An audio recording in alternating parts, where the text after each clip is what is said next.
Are you looking to use influencer marketing for your e-commerce brand? Do you want to grow your business on Shopify with influencers? Well, if so, check out these tips we have to get the most value that you can from influencers when you are working with them. So here we go. Let's kick it off. First tip, work with nano or micro influencers for your e-commerce brand.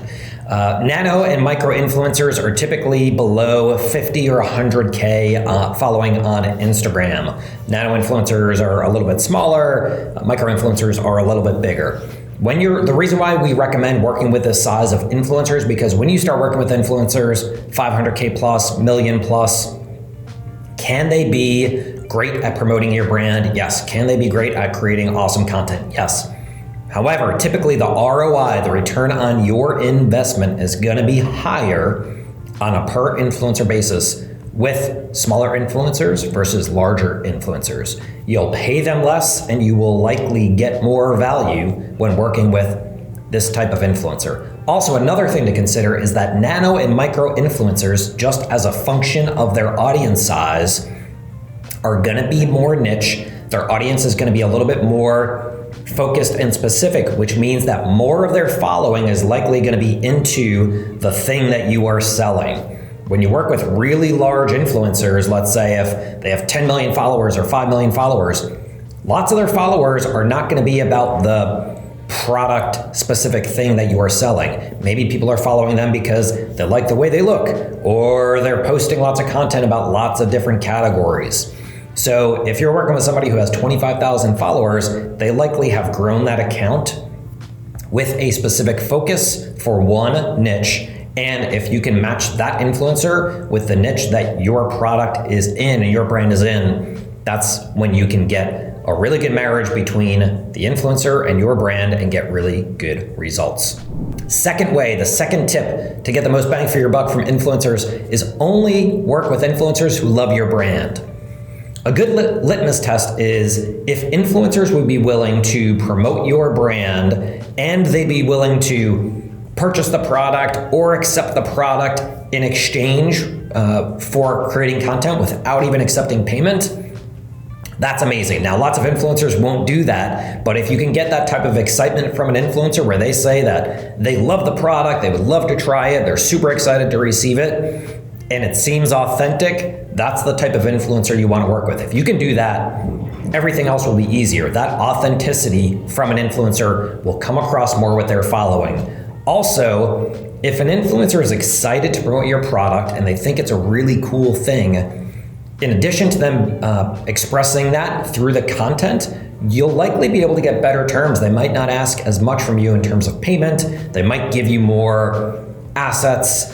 If they're excited, you're just going to have a much better working relationship, and you can typically get more value out of that influencer than if they weren't excited to work with your brand. You can usually tell through the communication with that influencer how excited they are. And going back to our first tip, as long as your product is a really good fit for their audience, then they'll be more likely to be a good fit for your brand as well.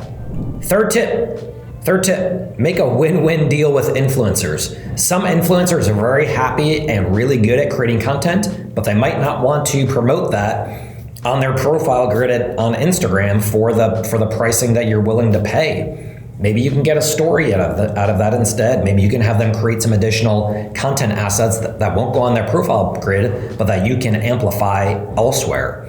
Or maybe you want to work with an influencer and they don't have time to shoot a ton of content, but they are willing to shoot some and let you use it wherever you want. Or maybe they'll tag you in other posts they do and repurpose some of the video assets or image assets they have. So there's lots of ways to work with influencers. You want to create a win-win deal with an influencer so you're getting what you want, of course, for your e-commerce brand, but be flexible. So typically at the beginning of a campaign, you want to lay out all of your goals and think about all the things that you can get from influencers that you want. In addition to that, on the flip side, think about what you can give to influencers. It's not just about money. There's a lot of other things that influencers want. Put your headspace into what their goals are and think about how you can help them.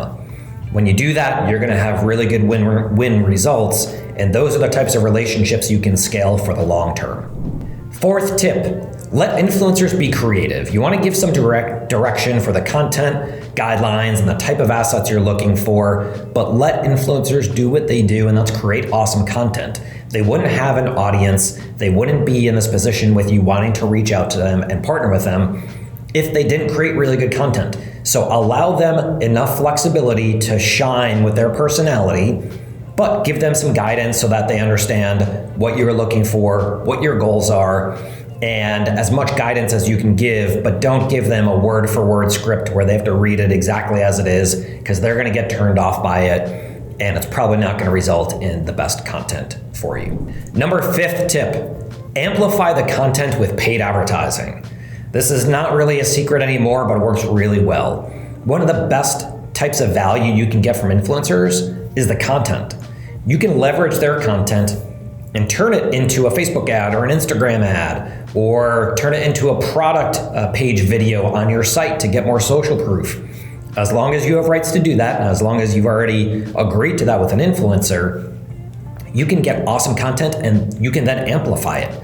So by doing that, you will have more control over the messaging, more control over the use case for how you want to use it, and more control over the exact metrics that are happening with the content that you've agreed to have the influencer create. So don't forget that. Yes, influencers, when they're posting to their profile and to their audience, that can be very valuable, but don't forget about taking that content, as long as you've agreed to do it with the influencer, and spin that off into paid advertising. Another thing you can do, our 6th tip, is reusing that influencer content in other places, not just in paid advertising.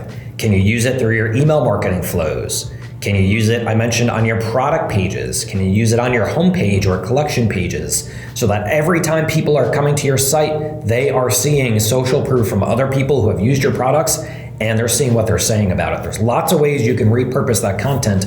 Make sure you do that. It's not a one and done thing. Get as much value from those influencers as you can.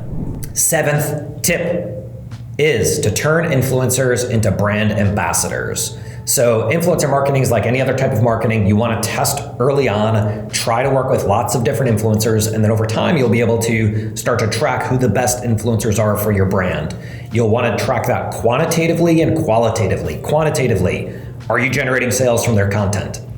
Right? What do their engagement stats look like? Are you seeing an increase in traffic to your site? Are you seeing an increase in sales? All those quantitative metrics are great. Qualitatively, what are the comments on that influencer's posts when they are posting about your brand? What are they saying about the brand? What type of content are you getting? If it's awesome content, can you repurpose that elsewhere? So there's lots of ways you can use this content, and there's lots of ways you can work with influencers. When you are in the beginning phase and you're testing influencers, find the best ones after they have posted and you've gone through the first round, and take the best ones and turn them into ambassadors for a longer term relationship. In general, the magic number is 7. 7 touch points for a consumer to purchase a product when after they've engaged with the brand 7 times. It takes 7 times. Now that's across all industries. There's a huge difference between somebody who's looking to purchase a car, or they're at the supermarket and they want to buy a pack of gum because their breath stinks and they're on, they're with their girlfriend or whatever. So big difference in touch points depending on the product category, but the magic number overall for all products is 7. Now, the number really doesn't matter. What matters is that you understand that for most products, people don't discover a new product and they purchase right away. Instead, it takes lots of touch points for people to overcome their obstacles and really subconsciously believe that they want this product, and then over time rationally explain to the logical part of their brain that they are going to purchase. So when you're working with influencers and you found the best ones, have them continually post as some type of ambassadorship so they can get in front of their audience time and time again about your brand. And then over time, it's like any relationship. When you both are invested, you can get better results and you can get more value.